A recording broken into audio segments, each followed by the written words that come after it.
The Republican Party today is unrecognizable from when it was established in 1854. The party that abolished slavery and extolled the virtues of individual liberties for all Americans doesn't quite feel like the same one that celebrated overturning Roe v. Wade.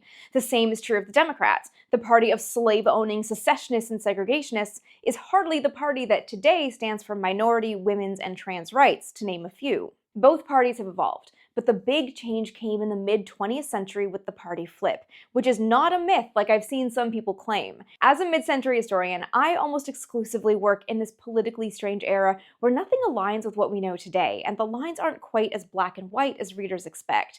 It confuses people, and frankly, I sometimes need to get it reframed in my head. So this video is as much for me as it is for you, dear viewer. So let's talk about when the Republicans and the Democrats swapped sides. Disclaimer up front, this topic is easily a book. This video is not a book. It's a solid overview about how the two-party system came to be, how their ideologies developed, and how those two major parties flipped in the 20th century. And also, I'm Canadian. I didn't learn about any of this in elementary school. I've come at this as an academically trained historian whose job is researching mostly American mid-century history. It is fascinating. I had so much fun digging into this, and it needs a lot of context. So let's start right at the beginning, shall we?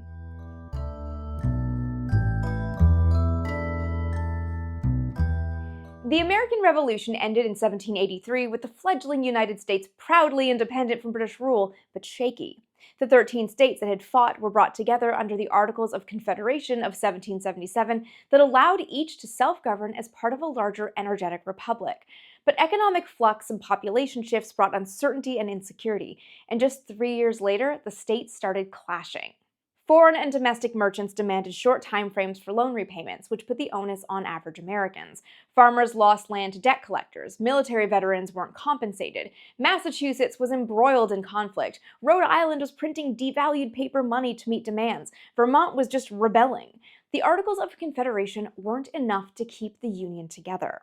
George Washington, who had led the Continental Army to victory over Britain, had never envisioned a strong central government. But now he was forced to admit it was necessary for things like interstate commerce, foreign affairs, national defense, and banking. Washington presided over the meeting of appointed state representatives, the Founding Fathers, that begat the U.S. Constitution. Written in 1787 and ratified in 1788, the Constitution doesn't mention political parties, and it doesn't seem to expect they'd ever come to be. It says that the president is elected, and that the runner-up will serve as vice president. This view is echoed in the Federalist Papers, a series of 85 essays published in New York to urge ratification of the Constitution. Alexander Hamilton and James Madison wrote in Papers 9 and 10 respectively about the dangers of domestic political factions. As Hamilton wrote, "A firm union will be of the utmost moment to the peace and liberty of the states, as a barrier against domestic faction and insurrection. It is impossible to read the history of the petty republics of Greece and Italy without feeling sensations of horror and disgust at the distractions with which they were continually agitated, and at the rapid succession of revolutions by which they were kept in a state of perpetual vibration between the extremes of tyranny and anarchy." When George Washington was sworn in as the first president on April 30th, 1789, he was unaffiliated, an independent ruling by what he thought was best for the nation. But a division was already emerging. There were debates among state representatives over domestic issues like whether or not to establish a national bank, and larger questions like whether America should get involved in the war between Britain and France. Across the board, Washington remained fairly neutral, but his advisors were starting to take sides. Groups calling themselves Democratic-Republican societies began popping up in opposition to the president. This division eventually solidified into the first strong political separation, the Democratic-Republican Party and the Federalist Party. Considering that they had both warned against domestic political factions, it's interesting that Alexander Hamilton and James Madison ended up at the core of the division. Alexander Hamilton led the Federalist Party that favored a strong centralized national government, close ties with Britain both diplomatically and commercially, supported a national banking system, espoused more conservative views, and was made up of the elite class. James Madison and Thomas Jefferson led the Democratic-Republican Party. This more pro-French party championed republicanism, the arrangement wherein power is held by people and their elected representatives, not to be confused with the capital R Republican Party. We're not there just yet. It was the party of states' rights, agrarianism, political equality, and expansionism that opposed a national bank and was largely anti-administration. By 1796, these two parties were vying for votes in each state, and they pretty obviously didn't stand the test of time. John Adams, elected in 1797, was the only Federalist president. Thomas Jefferson succeeded him in 1801 and was, as you might guess, a Democratic Republican, as was James Madison in 1809, James Monroe in 1817, and John Quincy Adams in 1825. The Federalist Party fell apart during the Democratic Republicans' time in Washington. To be clear, we're talking about the capital now and not the person. The party appealed to businesses, which there weren't many of at the time, and the War of 1812 sealed the Federalists' fate. This American-British conflict was rooted in U.S. grievances over British authorities boarding American ships to check their cargo as part of the British blockade of French ports. The U.S. demanded an end to the interference, and when Britain refused, the U.S. declared war on June 18, 1812. The war tested the states' union. New England, having more at stake in a naval conflict, opposed the war, whereas Western and Southern states supported it. Federalists accused Democratic Republicans of leveraging the war for their expansionist agenda, accusing them of planning an attack on British-ruled Canada. The Democratic Republicans fought back, saying they were only interested in protecting America. Unconvinced, New England Federalists secretly met in Hartford, Connecticut to decide their next move, and suggestions ranged from constitutional amendments to protect their interests to secession. I feel like I want to point this out. Secession is a surprisingly common solution in American history. The country is 25 years old at this point, and states are already talking about seceding. The convention in Hartford adopted a strong states' right position and resolutions against conscription and commercial regulations. The Federalists sent their ultimatum to Washington, but by the time it got there, Andrew Jackson had secured victory in the Battle of New Orleans, and the war was nearly over. The Treaty of Ghent, signed on December 24, 1814, finalized the end of the conflict, and news of the Hartford meeting called into question New England's patriotism and the Federalists' loyalty.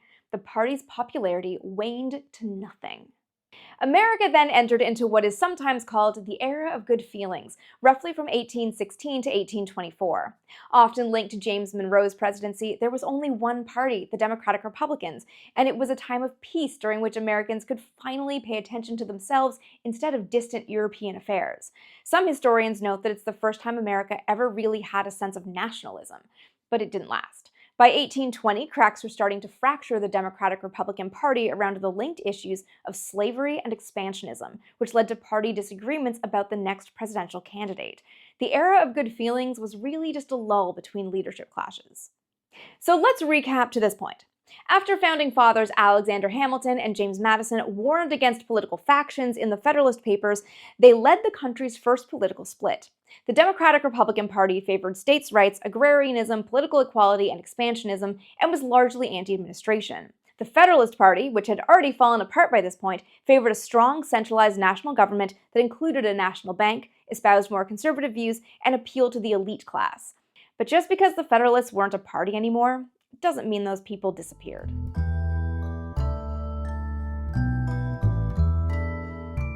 John Quincy Adams, as we've said, was a Democratic Republican when he entered office in 1825, but it was a strange election.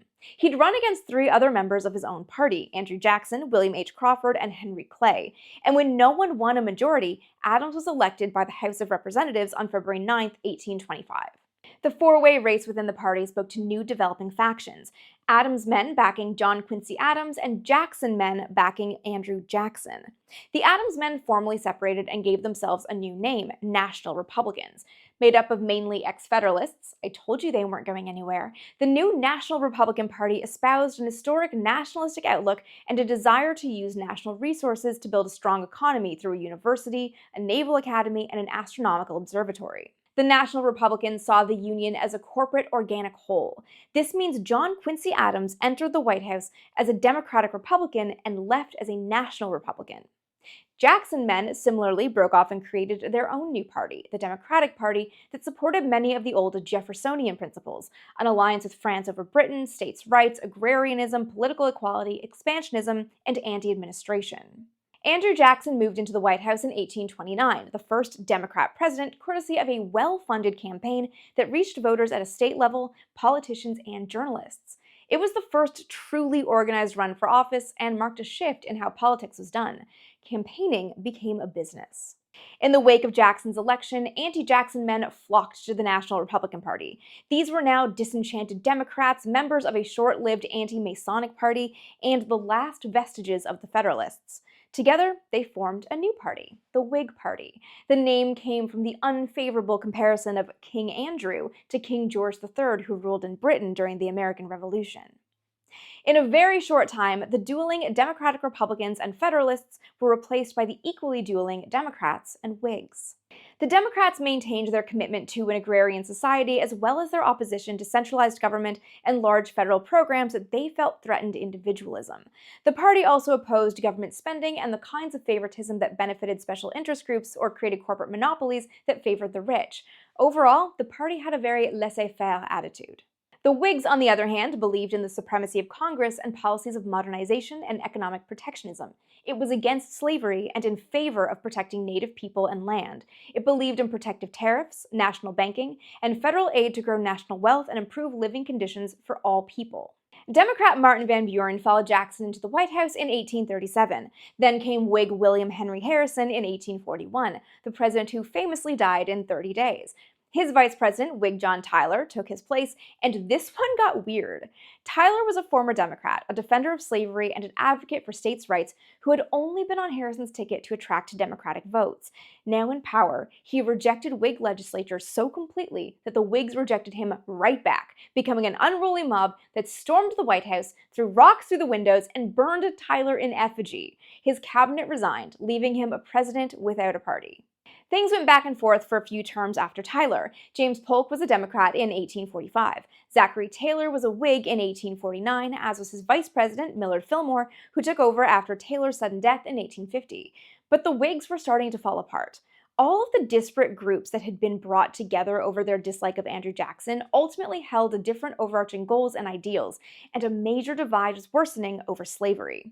Northern Whigs were largely anti-slavery, while Southern Whigs tended to be pro-slavery. The party couldn't reconcile this divide and fell apart after Fillmore left office in 1853. Without strong opposition, the Democrats enjoyed almost a decade in office with Franklin Pierce in 1853 and then James Buchanan in 1857. So at the end of the 1850s, the Democratic Republicans, Federalists, Whigs, National Republicans, and a couple of other short-lived parties who never made it to the White House have all come and gone. The party in power is the Democrats, founded in 1828, who don't have a strong rival. But some really important things happened in the early 1860s, so we need to look back at some national changes during the rise and fall of the Whigs. But first, we're going to take a quick break. I'll be back in just a minute.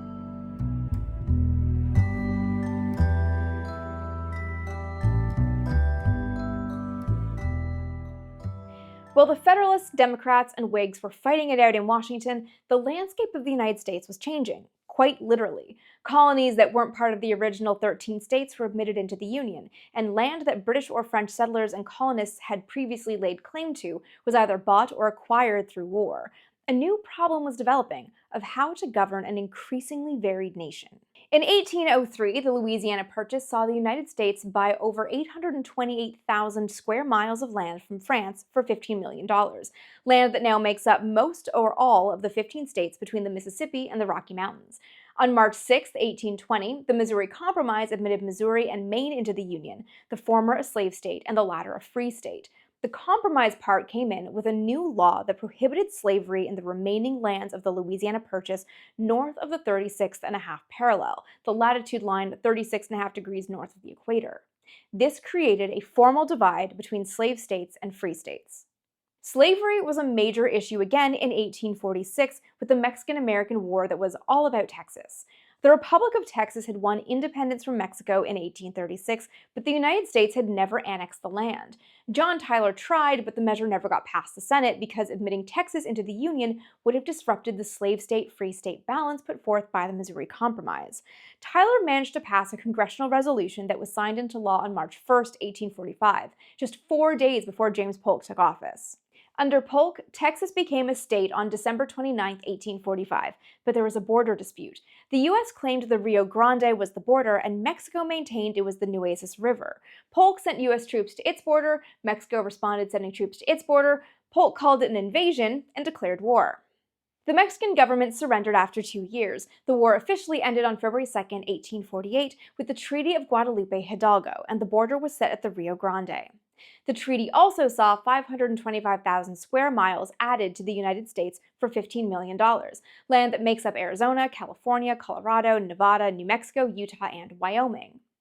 The new land reignited the slavery extension debate and became a turning point for the country. Historians of the era explain that expanding slavery would have left the nation in the hands of 1% of its population, the very wealthy, educated white males.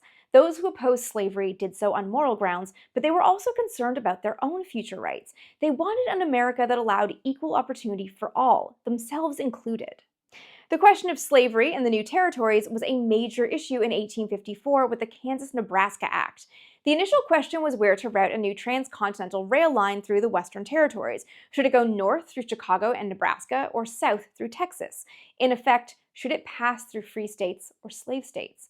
Regardless, it would require some new organization of the Western states. The bill, introduced by Illinois Senator Stephen Douglas on January 4, 1854, required the Western states to organize with or without slavery as their constitutions may prescribe. It went against the Missouri Compromise and opened the door for Southern senators to repeal the dividing line between free states and slave states. Douglas, who was sure American progress hinged on railroads for travel and transport of goods, acquiesced to Southern senators. Repealing the Missouri Compromise line became part of the Nebraska bill, and anti-slavery groups were livid. Ohio Senator Salmon Chase called the bill a gross violation of a sacred pledge. Massachusetts Senator Charles Sumner said the bill would turn the West into a dreary region of despotism inhabited by masters and slaves. In the end, the Senate passed the bill 37-14. The Missouri Compromise line was repealed, opening the door for activists on both sides of the slavery coin to rush into Nebraska and Kansas to try to sway state votes. The Nebraska bill sparked such outrage on both sides of the political spectrum that an anti-Nebraska meeting was held 2 months before it passed into law to start a new party to combat what attendees saw as unchecked Southern aggression. They met in a schoolhouse in Ripon, Wisconsin on March 20, 1854, and settled on the moniker of Republican. The Nebraska Act was passed into law on May 30, 1854. On July 6th, the new Republican Party held its first statewide convention, forming a platform and nominating a presidential candidate. On the whole, the party was focused on modernizing the country through expanded national banks, more rail lines, and factories. It wanted to give Western land to farmers rather than allow slave owners to buy it and create new plantations. The party was anti-slavery, though at the time of its creation it was more focused on stopping the spread of slavery than abolishing it. The first Republican presidential nominee, John C. Fremont, lost to Democrat James Buchanan in 1856, but the party secured some congressional seats. In that same election, the Know Nothing Party, a short-lived native rights party, also got some congressional seats. Together, they held just enough power that the Democrats didn't have a majority. The Republicans got Nathaniel P. Banks installed as Speaker of the House, firmly gaining a foothold in the Capitol. So here we are in 1860, with the new Republican Party gaining steam and the Democrat Party fairly established in Washington. Our two modern dominant parties finally exist. The Republican Party started in the Midwest to combat the South, which meant there was no Republican representation or branches in the lower part of the country. The South was run by Democrats, but members of that party, too, were split on the issue of slavery. That division helped Republican candidate Abraham Lincoln win the presidency in 1860. He won despite not appearing on a single ballot in a Southern state. And people weren't happy.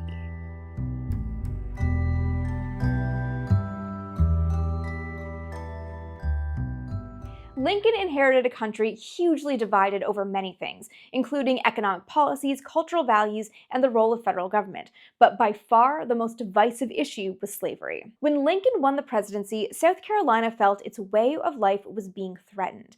The state released a declaration of secession in 1860, explaining that an increasing hostility on the part of the non-slaveholding states to the institution of slavery has led to a disregard of their obligations, and the laws of the general government have ceased to affect the objects of the Constitution. The constituted compact has been deliberately broken and disregarded by the non-slaveholding states, and the consequence follows that South Carolina is released from her obligation. Of a future with slavery outlawed, the Declaration said that the guarantees of the Constitution will then no longer exist. the equal rights of the states will be lost. The slaveholding states will no longer have the power of self-government or self-protection, and the federal government will have become their enemy. 10 more states followed South Carolina's example. Mississippi, Florida, Alabama, Georgia, Louisiana, and Texas seceded first, with Virginia, Arkansas, Tennessee, and North Carolina rounding out what became the Confederate States of America. Each state defended slavery, with some opining that slavery should be expanded and others arguing that slavery was too vital a part of the Southern economy to lose. Across the board, they pointed to states' rights and their right to leave the Union if they felt their rights were violated. They all said that outlawing slavery was a violation of their rights. From 1861 to 1865, hundreds of thousands of soldiers died on Civil War battlefields, and it wasn't a politically clear line. Lincoln entered the White House a Republican, but when the war started, he switched to become the leader of the National Union Party. This coalition brought together anyone who supported Lincoln's vision, including war Democrats, a faction of anti-slavery Democrats who supported the Union. The Civil War destroyed the South's infrastructure and abolished slavery in now ex-Confederate states. They obviously didn't secede. The 13th Amendment was passed in June 1865 and was ratified in December, though Lincoln never saw it. The president emerged from the war as a hero in the North and a villain in the South, and was assassinated just days after the war ended on April 15th. He was succeeded in office by his vice president, Andrew Johnson, but Johnson wasn't of the same political mind as Lincoln. He loathed the emancipated black population and the Republican Party that had freed them. His aims in office were to protect property and white American men's freedoms first and foremost. And so Johnson attacked the Republican Party, arguing that it wasn't fighting for equality, but rather for the redistribution of wealth. He maintained that Republican programs like the Bureau for the Relief of Freedmen and Refugees that provided food, shelter, clothing, medical services, and land to displaced Southerners and newly freed black men would just create bureaucracies and pass white taxpayer money to what he called lazy black Americans. The political fighting got worse in the post-Reconstruction years. Constitutional amendments, notably the 15th Amendment, gave black men freedoms, protections, and the right to vote, though some states retained practices that kept black men from voting through local laws, poll taxes, literacy tests, and sometimes outright intimidation tactics. There was even a grandfather clause that states used to extend voting rights to men who themselves or their male ancestors held the right to vote before 1867, before the 15th Amendment was ratified. Perhaps unsurprisingly, the newly enfranchised black population was drawn to the Republican Party. Not only was it the party that had abolished slavery, it was the party of the people. Republicans were businessmen, shop owners, craftsmen, clerks, and professionals, all drawn to the party's modernization policies. The white Southerners, who felt they'd lost their livelihood in the war, stuck with the Democrats, the party of segregationists, inequality, and, to call a spade in this case, racism. Let's do another quick recap. It took America most of its first century to get to this point. And yes, I know, for a video about the 20th century party flip, it also took us a long time to get here. But I think it's important to see the history of how often parties popped into existence and fizzled, where our two modern parties came from, and what shaped their ideologies going into the 20th century. By the 1870s, we have the Republicans and the Democrats firmly established, with ideologies pretty set in stone. The Republicans abolished slavery and was the party of the everyman, with an eye on modernization to benefit all Americans. The Democratic Party was the party of segregation and pre-Civil War ways. The Republicans enjoyed a pretty solid run in Washington. Andrew Johnson flipped Democrat while in office, but then Ulysses S. Grant, Rutherford B. Hayes, James Garfield, and his VP Chester Arthur were all Republicans. Grover Cleveland was the first Democrat since the Civil War and served 2 non-consecutive terms interrupted by Republican Benjamin Harrison. William McKinley, Teddy Roosevelt, and William Howard Taft were all Republicans. Woodrow Wilson was a Democrat, but then Warren Harding, Calvin Coolidge, and Herbert Hoover were all Republicans. A lot happened during those presidencies that I just rattled off, notably the so-called Progressive Era from 1896 to 1932, which saw large-scale programs, expanded businesses, and the First World War. Republicans dominated in the industrial Northeast, while the South was home to fewer economic opportunities and persistent segregation laws. New munitions factories opened during the war, providing more jobs, which prompted a large migration of Black Americans from southern states to the North and Midwest for those job opportunities. There was also a generational shift happening in politics. Civil War veterans were aging out, replaced by younger leaders focused on social justice and keen to curb the inequalities of industrial capitalism. And the Democratic Party realized it was losing voters. If it wanted to survive, it needed to appeal to Black voters and secure support at vital state levels. The Democrats were also ready for a change. The party had evolved. It wasn't the party of secession and slave ownership anymore. Woodrow Wilson was the first in this new era of Democrats, but it was Franklin Delano Roosevelt who really began the change. Before we dive into the 20th century with FDR, we're going to take another quick break. I'll be right back.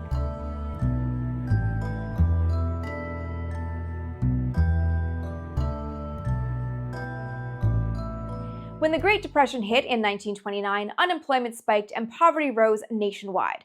Americans needed a solution and a way to get their lives back on track, and the two-party system was threatened for the first time in nearly a century. If neither the Democrats nor Republicans did something to help, the country would likely see a revolution. The time was ripe for a new party to take the White House. The early Depression years saw a rise in socialist groups, protests, a strengthening anti-capitalist sentiment, and a rise in pro-labor candidates in local elections. But no truly strong third party arose. Instead, radicals within the Democrats and Republicans secured local elections. Republican Herbert Hoover, who was in office during the first years of the Depression, wasn't able to appeal to Southern segregationists or find economic policies that would help the Black population that was most affected by the market crash. In the early 1930s, 38% of Black Americans were unemployed compared to 17% of white Americans. Franklin Delano Roosevelt emerged as the Democratic nominee for the 1932 election, and we ought to pause for just a moment to talk about why he ran as a Democrat and not a Republican, as was his family tradition. His distant cousin, President Theodore Teddy Roosevelt, was a Republican. FDR had held a card as a member of the Harvard Republican Club at school. He espoused very Republican ideals. Turns out, he felt the Republican Party was too full of his own relatives for him to stand out, many of whom were closer to Teddy by blood, so arguably were likelier candidates for party support for their own runs to the White House. To better his own political future, he entered politics as a Democrat. This makes his presidency make a lot more sense, to me at least, because I've wondered about this for a long time. During the presidential race, FDR's platform highlighted his Republican rival's shortcomings, and he promised America a New Deal. I pledge myself to a new deal for the American people. Give me your help not to win votes alone, but to win in this crusade to restore America to its own people. FDR wasn't a shoo-in. He was evasive about race in his campaign, and his running mate, House Speaker John Nance Garner of Texas, had voted for measures to make voter registration harder for Black, minority, and poor voters. The dominant feeling remained that a vote for a Democrat was a vote for every injustice the Black population had suffered, but no one wanted 4 more years of Hoover either. It was a bit of a lesser of two evils situation for many Americans, but FDR had more mass appeal. He'd served as governor of New York from 1828 to 1932 and worked hard to address the Depression, which inspired some confidence in voters. The Roosevelt-Garner ticket ultimately gained strong support in the North, South, and West. FDR won by a landslide, carrying all but 6 states. By the time FDR was inaugurated on March 4, 1933, the banking system had collapsed, nearly 25% of the labor force was unemployed, and prices and productivity had fallen to a third of their 1929 levels. He went to work leveraging the federal government to alleviate the worst of the Depression. His first days in office saw banking reform laws, emergency relief programs, work relief programs, and agricultural programs. As the New Deal evolved, there were union protection programs, the Social Security Act, and programs to help farmers and migrant workers. FDR successfully adapted as the political landscape around him changed. Worried about a strong progressive Republican rival in the 1936 election, he shifted his views left in both rhetoric and policy. He talked about programs to equalize the distribution of wealth and change the tax structure that heavily favored the wealthy and large corporations. He became more supportive of trade unions and extended federal patronage to local leaders in progressive states to secure their support. Roosevelt also folded left-wing demands and even leaders of protest groups into his coalition, consolidating his power and securing his appeal on both sides, a move some historians have pointed to as a conscious effort to preserve capitalism.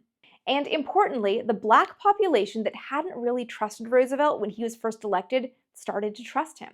It helped that First Lady Eleanor Roosevelt was a highly outspoken civil rights and women's rights activist. In 1939, after 2 terms, the New Deal and FDR had gotten America through a hugely trying decade. In 1940, FDR ran and won a 3rd term, then a 4th in 1945. He was succeeded by his vice president, Harry Truman, after his sudden death that year. As the longest-serving president, FDR spent more than a decade in the White House establishing his New Deal program, which saw the government become more involved in social and economic affairs. It had a massive impact on the nation. If you want to see just how far-reaching the New Deal was, the Living New Deal is a fascinating interactive map showing current sites that were part of the program. The New Deal also had a significant impact on the Republican Party. Not all Republicans were against the New Deal, but they were united against Roosevelt. The more conservative Republicans who said they would never accept the New Deal became known as the Movement Conservatives, a faction that effectively wanted to take America back to the 1920s when the government did nothing but protect big business. On the other side, still within the party, was a more moderate branch. Either way, the Republican Party as a whole started reasserting itself in opposition to FDR, becoming the party of big business and laissez-faire capitalism. When it came time to nominate a candidate for the 1952 election, and after 2 decades of Democratic power in Washington, the 2 Republican factions were clear. The conservative side was led by Ohio Senator Robert A. Taft, and the more moderate side was led by Nelson Rockefeller, Jacob Javits, and Henry Cabot Lodge. The party ended up with a different candidate, General of the Army Dwight Eisenhower. Eisenhower had grappled with his decision to get into politics at all. His military career had prevented him from ever declaring a political alignment, but he ultimately felt the need to serve his country in this new arena and felt more aligned with Republican stances than Democratic. In office from 1953 to 1961, he supported a modern republicanism that existed between liberal Democrats and the more conservative Republicans. In his own words, he was conservative when it comes to money and liberal when it comes to human beings. He continued many New Deal programs. He expanded Social Security, prioritized a balanced budget over tax cuts, signed the Civil Rights Act of 1957 that gave federal officials the right to prosecute anyone denying other citizens right to vote, raised the national minimum wage, signed the legislation that created the interstate system and NASA, and spoke out about the dangers of unchecked military spending, specifically on private military contracts, the famed military-industrial complex. His biggest focus, though, was calming the early Cold War and navigating the nuclear testing age. That Eisenhower was moderate and continued New Deal programs further alienated the movement conservatives who felt that conservatism had become politically irrelevant. Kennedy, a Democrat in office from 1961 until his assassination in 1963, was another more moderate president, though he's remembered now as being extremely liberal. He was a cautious president, with one eye on re-election throughout his first term. He was wary of getting involved in Vietnam, so sent minimal American troops overseas. He supported civil rights, but was worried about losing white votes in southern states.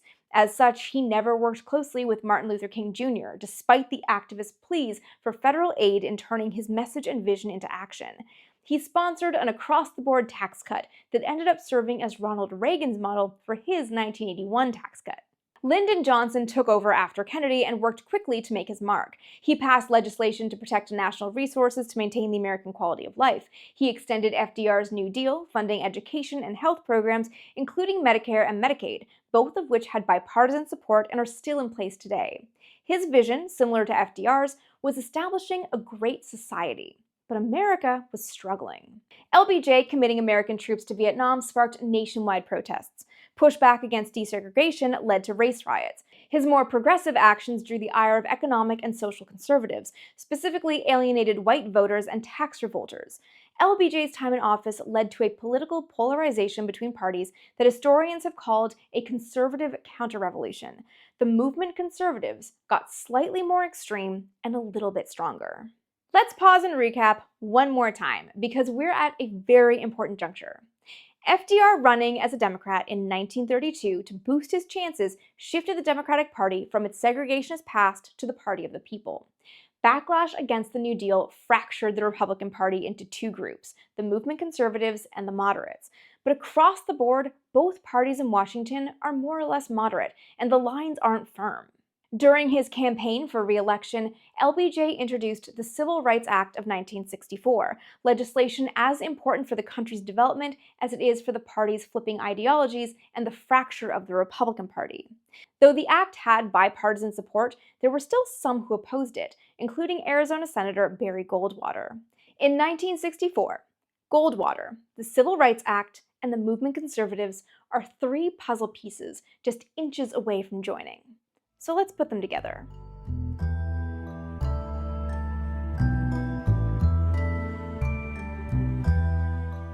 Barry Goldwater was born in Arizona, a state that didn't join the Union until 1912, so arguably imbued him with a different sense of nationalism than people born in older states.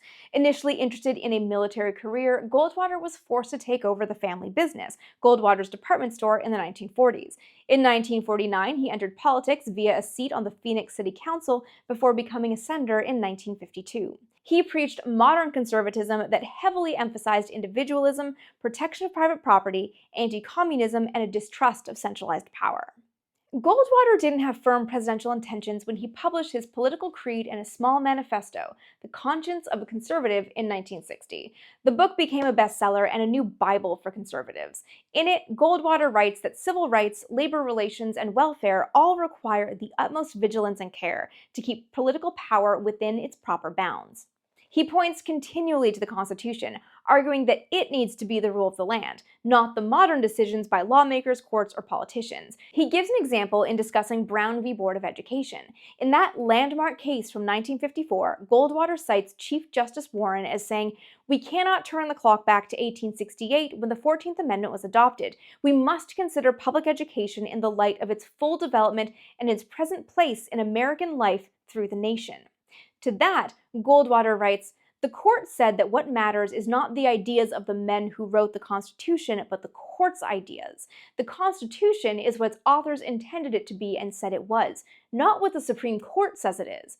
If we condone the practice of substituting our own intentions for those of the Constitution's framers, we reject, in effect, the principle of the constitutional government. We endorse a rule of men, not of laws." Because of his manifesto, Goldwater became a rallying point, not only for conservatives, but for segregationists and white supremacists as well. Republican voters put off by the New Deal decades earlier were also drawn to this new voice protecting individual freedoms and personal wealth and championing minimal government. In January of 1964, Goldwater announced his intention to run for president. Competition within the party came from moderate Henry Cabot Lodge Jr., who won in the primaries, but Goldwater won the nomination in June, deepening the divide between moderates and conservatives. I would remind you that extremism in the defense of liberty is no vice.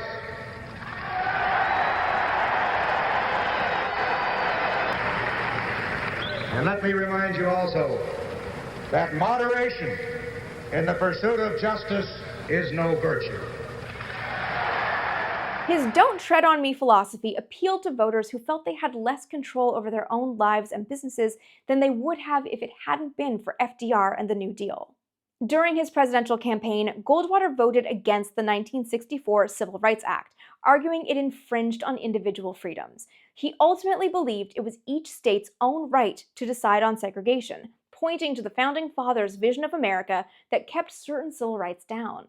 On the prospect of Goldwater in the White House, Martin Luther King Jr. said, "I feel that the prospect of Senator Goldwater being President of the United States so threatens the health, morality, and survival of our nation that I cannot in good conscience fail to take a stand against what he represents." Goldwater's team did something else crucial during that campaign. They had actor turned public speaker Ronald Reagan, the great communicator known for his gift of oration, film a speech.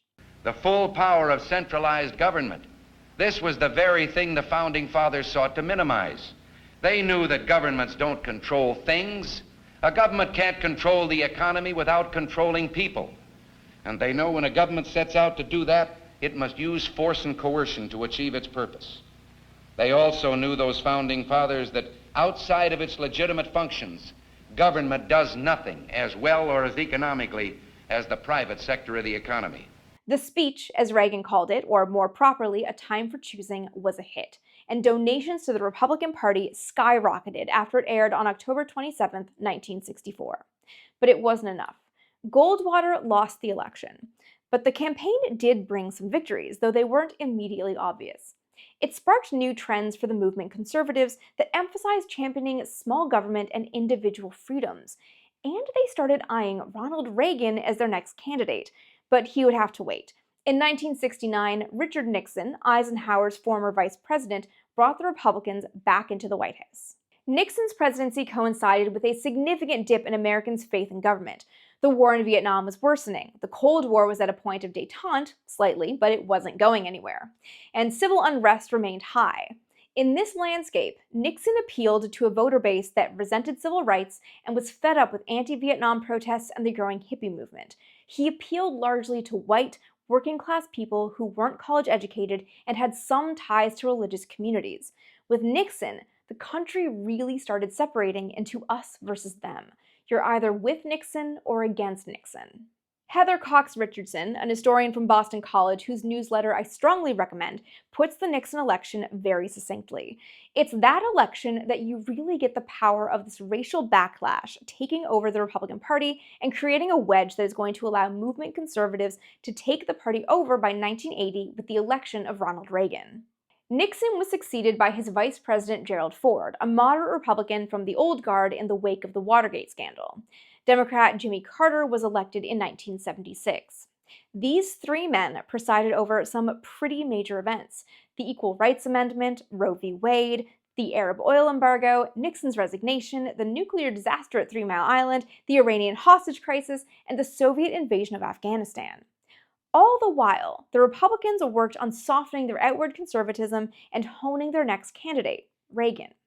Leah Wright Rigueur from the Harvard Kennedy School says that in their private notes and in their private correspondence, they argue that they are explicitly aimed at winning over white ethnics, white religious groups, white working class, white middle class, white liberals, and moderates who might be afraid of conservatism otherwise. Coming after 2 challenging decades of social unrest, Reagan emerged as a candidate of hope for many Americans, ideologically fairly extreme but politically quite willing to negotiate.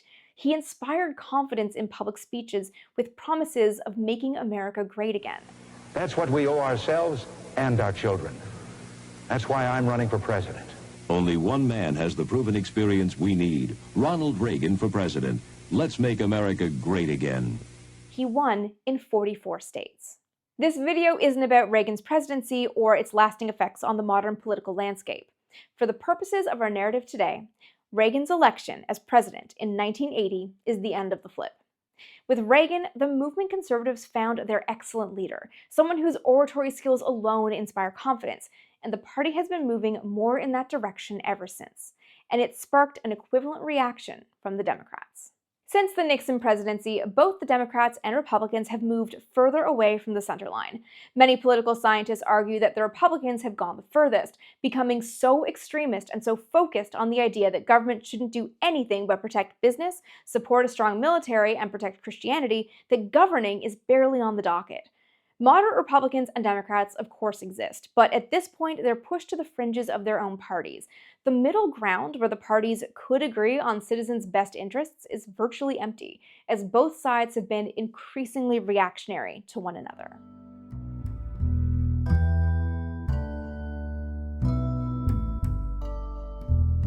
So how did we get here? From warnings against political factions, we've seen the rise and fall of the Federalists, Democratic Republicans, National Republicans, Whigs, and the National Union Party, and those are just the ones that made it to the presidency. By 1865, the end of the Civil War, there were just 2 parties, the Republicans and the Democrats. The Civil War-era politicians aging out brought the Democrats to a new era at the turn of the 20th century. Coupled with the crisis of the Depression, the party was set up for a major change. Franklin Delano Roosevelt, who ran as a Democrat to give himself better odds against his Republican family members, began that change and started the flip. The New Deal fractured the Republican Party, and what I think is amazing is that the movement conservatives never broke off to start a new party, but instead fought, and it seems won, control of the Republican Party. ending the flip. If FDR and the New Deal started the party's shifting ideologies, Arizona Senator Barry Goldwater waved Ronald Reagan in to finish it. There are some topics in here we barely touched on that I really want to dive into. The insanely stressful presidency that Harry Truman inherited, Ronald Reagan just in general. I'm fascinated to really tease out how World War II shifted America from a still young nation to global superpower in just a few years. I'm also working on a new book. Can't talk about that one yet, at least not the day that I'm filming this. All that is to say is, if you're into history content, I've got you covered. I don't have a posting schedule because I have too many other things going on right now, but be sure to subscribe so you never miss a video. And be sure to follow me on Instagram. That's where I post little short history snippets every couple of days. And if you're really loving my content, you can join my Patreon for access to a private Discord channel where I talk about what I'm doing next, and you'll be the first to know about all my big upcoming projects. Honestly, every single dollar really helps out, more than you realize, so special thanks to everyone who's supported my content over the years. All my links are below, including the companion blog that has all of my sources linked and some further reading if you are curious. That's it. Thanks for sticking around. I know this was a big one, but I really loved making this video, and I hope you learned a little something. See you next time.